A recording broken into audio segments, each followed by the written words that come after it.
Hey everybody, in 3008, John here and one of my dogs, Mr. Bear. Just want to give you a little bit of an update and then show you a bunch of pictures. So this is the textbook 7th edition. You'll be fine with the 7th edition, you'll be fine with the 8th edition. Chapter 2.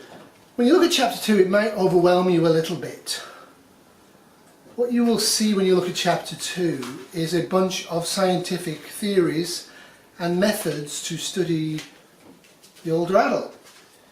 And if, like me, most of you, your brains will go reading big words, you might want to just avoid the chapter. Don't. Briefly read over it, make notes where you need to, have a good idea of what are the main actual theoretical perspectives on how to study aging. This is, if you hear a noise in the background, it's the other dog Becky chewing a bone. This is actually fertile ground for lecturers to set exam questions from, and some of it's very interesting. Now in the entire chapter I only actually have made a mark on one page. I'm going to show you why that's important in a minute, but I'm going to read this out to you, which is dead boring, but hold on, it won't be long. Postmodern theory contrasts contemporary society with society in the recent past. Where the modern world casts the older person as a retiree, the older person in the postmodern world can take on many roles at once. Worker, caregiver, lover, traveller, student, and so on. I would add in criminal, I would add in drug addict, I would add in anything that makes a human being alive at the age of 20 may well be still a parent at the age of 80 or 90. And I think it's a big mistake that nursing tends to make in the field of the older adult, is seeing them reduced to their components. Now I'll give you an example of this. My father-in-law, when he turned 81, he was having recurrent meningitis due to brain surgery in 1964. He went to a hospital that I will call out, called Mackenzie Health, and he was placed in a cupboard there because they thought he was isolating. They were isolating because he had a fever. Nurses would literally come into the cupboard, literally walk in, not look at us, 3 nurses by the way sitting there, they had no idea, the patient, not look at any of us, not talk to any of us, stare at the IV, walk up to the IV, look at the IV, maybe change the bag, walk out again. No words, no contact. That's utterly unacceptable. It also makes the working condition for that nurse really, really dull.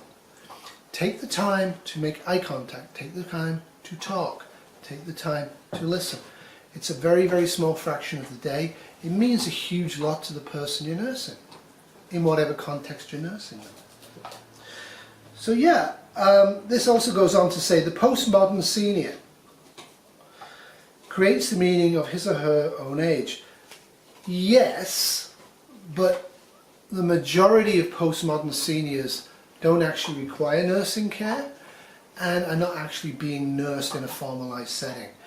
The few who are, and it's a small percentage, who are in dependent nursing homes, they have very little ability to create anything of their life or their experience or to control any aspect of it. So whatever control you can give them, do try and give them. So as you can see, this talks about cohort effects, age effects, all of this sort of thing. So don't be surprised if you get a question that says, which of the following was a significant event in the life of your 94-year-old Canadian adult?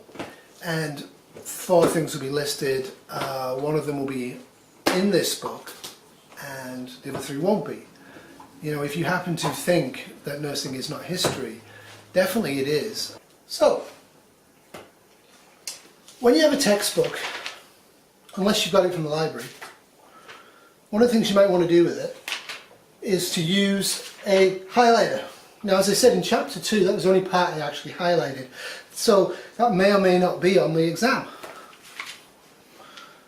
But there are other questions in there I might ask, and there will be questions that you should be able to puzzle through, so don't get too upset. But when we get to chapter 3, you'll see that I've gone bonkers with this. This is Aging in Canada and the World Today, and although the course is about aging in Canada, it is important to have a global perspective on every single course we do, despite the course's title saying Canada. The easy cop-out is we have a lot of immigrants, so their experience around the globe are important. But the other part of that is you can't nurse and you can't exist in Canada in isolation from the rest of the planet, which is a different course entirely. But you'll notice on chapter 3 I've really marked it up heavily here. There's a whole bunch of information in here that's pretty exciting. Talking about life expectancy, China, various parts of the world. And I put a note in here, actually handwrite in my textbooks. Canada is worried about population aging. Which of the following could be done to reduce it? So that may well be an exam question. Hey, you got to watch this now, eh? It should some really good statistics in here and a whole bunch of information. The exam will not have statistics, nor will it have dates and references for you to memorize, to regurgitate. If there are any mathematical questions in there, they'll be pretty obvious and you won't have to memorize them, but you will have had to read the chapter and at least ways looked at the things. And this will actually explain to you a lot of what is going on in terms of population demographics in Canada, in both textual and visual ways. And it's kind of important to know this stuff now. It's vital to know where we're going in the next 5 to 10 to 15 to 25 years, especially if you're going to be nursing during that span, or are going to be elderly during that span. And yeah, so enjoy this. I really did heavily mark up this chapter. I found it just fascinating. I'd be interested to know if you guys find it as fascinating as I did. Hopefully you do, because this is an elective and hopefully you are interested in the topic. Now, that's it for this. You will now be watching a little talk and a slideshow on lifespan, because in chapter 2 they talked about lifespan issues. So what happens during your personal lifespan can affect you throughout the time period. And I would go further and say that what actually happens to your parents preconceptual, before you're actually formed between the egg and the sperm, actually will also have an impact on your health outcomes when you are an older adult.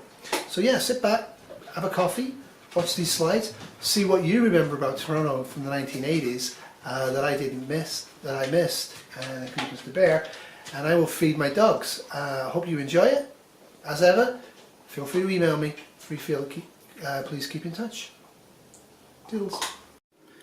Consider how events over the course of your life have affected you and your family and where you live. This is a bunch of just random pictures, and I've missed quite a few things that have happened in Toronto since the 1980s.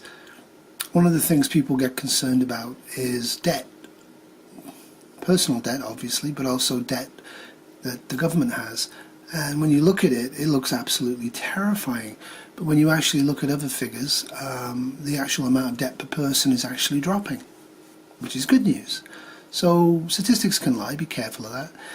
One of the major things in Canada was in 1980, the Quebec province was going to leave Canada and came very close to it and actually voted on leaving and decided not to leave, mostly because a lot of people in English Canada went over to Quebec and begged them to stay. Things like colonialism and racism against the First Nations have always been there and probably always will be there. Dealing with that's something we all have to deal with over time. Canada's become much more likely to be drunk than anything else, and I'm guessing after October 17th, marijuana will also become quite common. Canadian music, I'm not going to bore you with this, but I happen to love the Tragically Hip, so I had to put them in there. What about Canada's Prime Ministers? This is a very interesting picture. This picture is actually 2 Canadian Prime Ministers, both of them male. The one on the right is Pierre Elliott Trudeau, who was Prime Minister for an awfully long time, briefly interrupted by Joe Clark on the Conservative side. Then we get Brian Mulroney. And did you know Canada had a female Prime Minister, unelected briefly? Poor Kim Campbell. As soon as she got in, everybody attacked her, mostly because she's female. Then we get this guy. Less said about him the better. Not a popular person for a lot of people. This guy was very popular and is increasingly less popular. He's actually the son of Pierre Elliott Trudeau. This is Justin Trudeau, if you don't recognise him. Back in the 80s, this guy on the left actually tried to run across Canada and was not able to do it to promote cancer awareness. So you can see since the 1980s, sports ski has changed a lot, but also so have physical aids to help people with disabilities. Things have changed remarkably quickly with technology. And you can see that in our evolution of our banknotes over the same period of time. Quite a lot of changes, holograms now, little chips in them, all this sort of stuff. But Canada still retains the ability to have pretty banknotes, and I like that, with different colours. How long Canada will have banknotes for is an interesting question in this age of the electronics. As you're all probably aware, the population of Canada is getting very big. The population of Canada is getting very old. This is deemed to be a huge major problem. It is not. We only have to spend about 1 to 2% of the GDP to completely fix the whole issue with elder care in Canada. You have to remember the population under the age of 18 is rising, but not rising as fast as the population over the age of 60. So the actual number of people working is not really changing in the middle to support both areas. So you have to bear in mind that the grey tide is balanced, not completely but partially, by the reduction in schools and paediatrics.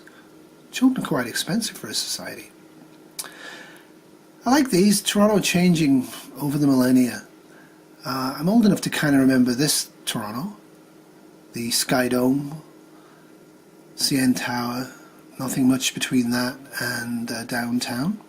One layer of skyscrapers between the Royal York Hotel and downtown. And of course, as we flip forward through time, it's getting a bit big, isn't it?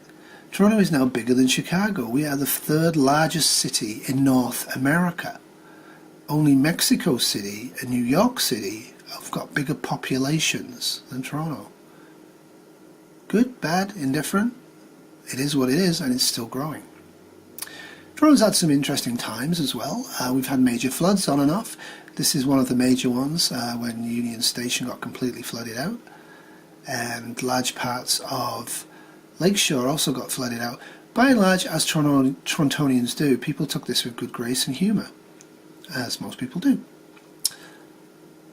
The big blackout that hit North America was a major event. I actually didn't realise it was going on because I was at home in the country and our lights go out all the time. It was only when my wife got to work and said, "Oh, the lights are off," that I realised. It was kind of fun. It was hot and it was dark and there was very little crime and a lot of community spirit, as you'd expect. And this is a great picture showing before on the left and after on the right. Pretty dramatic. Have to mention this, of course. Toronto Blue Jays World Series champions 2019. 1992 and 1993. And I got to see both of those, and it was quite something when we won. Can't really describe it.